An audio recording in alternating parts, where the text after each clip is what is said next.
Thanks to the ramp-up in production by British companies, the United Kingdom has delivered over 85,000 military drones to Ukraine within 6 months, accelerating support for the front lines, according to a publication by the UK government. The United Kingdom's deliveries to Ukraine include tens of thousands of short-range FPV combat drones used for reconnaissance, precision strikes, and suppressing enemy activity beyond the front line. The production surge was enabled by close cooperation among British firms and major investments in the defence industry. This year, the UK has invested £600 million to accelerate drone deliveries to Ukraine as part of a record £4.5 billion aid package for regional defence and security. The funds have also helped preserve jobs in both Britain and Ukraine. New interceptor drones, dubbed Octopus, are being developed to counter Iran-made Shahed strike drones.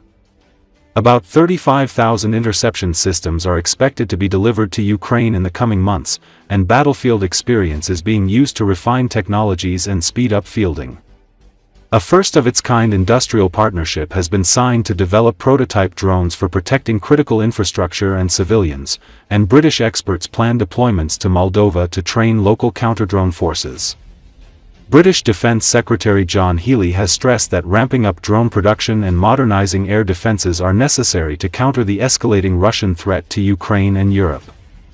The Royal Air Force continues to participate in Operation Eastern Guard, patrolling Poland's airspace and demonstrating commitment to collective security. Active production and deliveries, the rollout of new technologies and allied training underscore Britain's strategic choice to strengthen Ukraine's defence and stabilize the Euro-Atlantic region. Ukraine and the UK have also agreed on joint development and production of interceptor drones designed to neutralize mass Shahed attacks that Russia employs against Ukrainian targets daily. Recall, on the sidelines of the DFNC-3 International Forum of Defense Industries, a statement of intent on the LYRA program, a partnership in battlefield technologies, was signed between the State Secretary for Defense of the United Kingdom and the Ministry of Defense of Ukraine.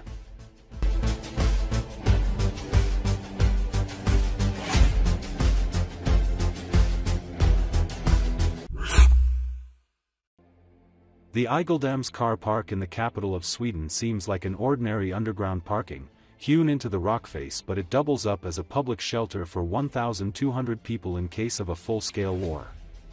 According to Associated Press, with tensions with Russia increasing since the full-scale war in Ukraine, the Swedish government has pledged to increase sevenfold the budget allocated to civil defense. Since last year, it has set aside 100 million Swedish kronor annually to upgrade the 64,000 shelters built during World War II and the Cold War, to increase its ability to protect the civilian population. Priority has been given to the modernizing of several dozen large shelters able to accommodate more than 1,000 people.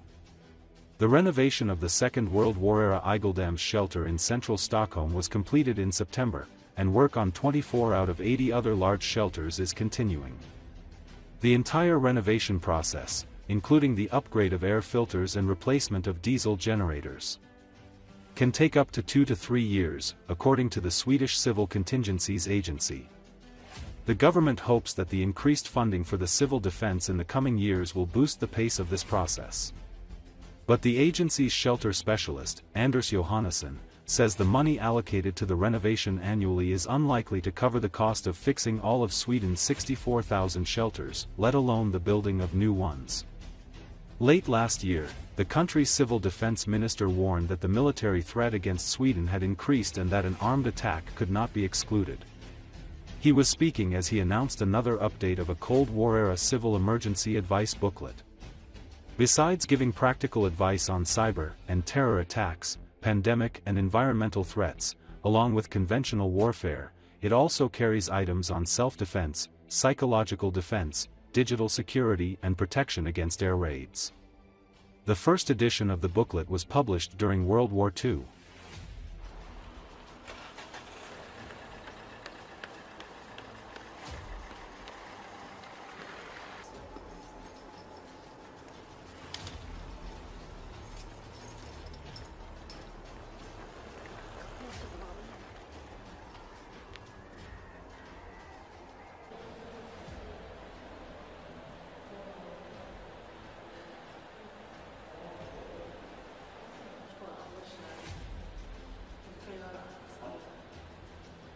This shelter we are in now, it's a rock haven shelter. It's inside the mountain. And in peacetime there are a parking garage, as you see the cars. In case of a high-end alert or war, the cars have to leave and give place for 1,200 people. The orange square with the blue triangle is here can air come out. So it's an overpressure inside the shelter, so no air from the outside. It can resist the blast and the debris and such things that comes with a bomb.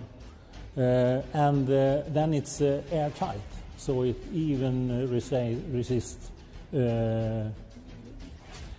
biogas or chemical gas or even nuclear waste.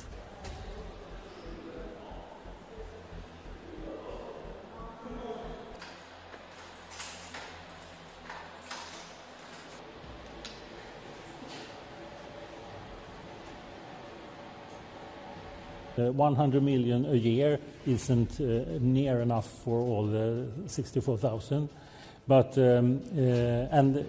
I think depends on the government how long they want to give money to this.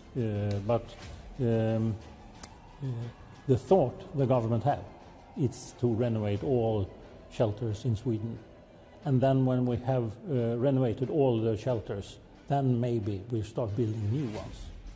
That's in the stars so far.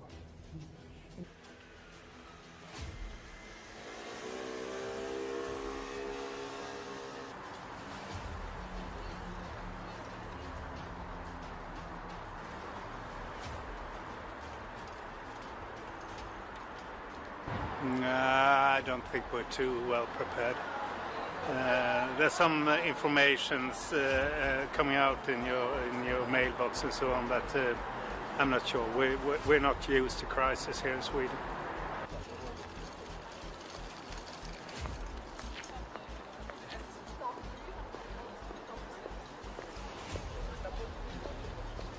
I think it's more about if something happens, right? I think people don't think it's super likely something will happen. But if something would happen, I don't know how safe people would feel. It's tough to say.